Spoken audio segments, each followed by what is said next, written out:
Hello बच्चों, let's read the question. The kinetic energy of photoelectrons emitted by a photosensitive surface depends on the intensity of radiation. All इस question में जो हमारा की concept रहेगा उसे हम सबसे पहले यहाँ पर डिस्कस करेंगे. So here the key concept is all about photo electric effect.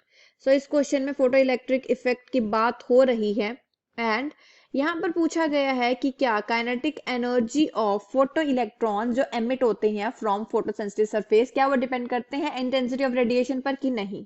तो सबसे पहले हम यहाँ पर एक डायग्राम से इसको समझते हैं कि ये आ चुका है हमारा फोटोसेंसिटिव सरफेस एंड ये है हमारी जो इंटेंसिटी ऑफ रेडिएशन पड़ रही है जो कि है हमारे पास HV.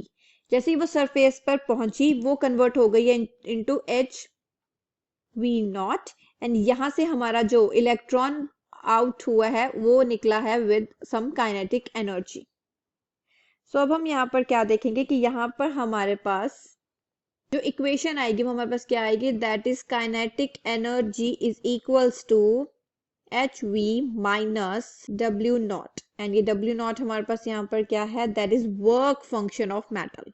यहाँ पर कुछ वर्क फंक्शन हुआ है जो कि मेटल की तरफ से हुआ है. सो ये हमारा हम उससे डिनोट करेंगे. सो ये आ गया work function of metal and इसको हम कुछ इस तरीके से भी लिख सकते हैं HV0.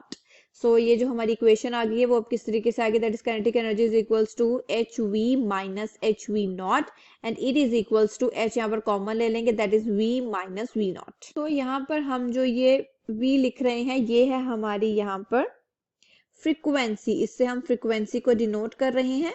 अब हमने यहाँ पर क्वेश्चन में क्या देखा कि यहाँ पर हमारी जो काइनेटिक एनर्जी है वो डायरेक्टली प्रोपोर्शन आ रही है to the frequency and as well as work function, right.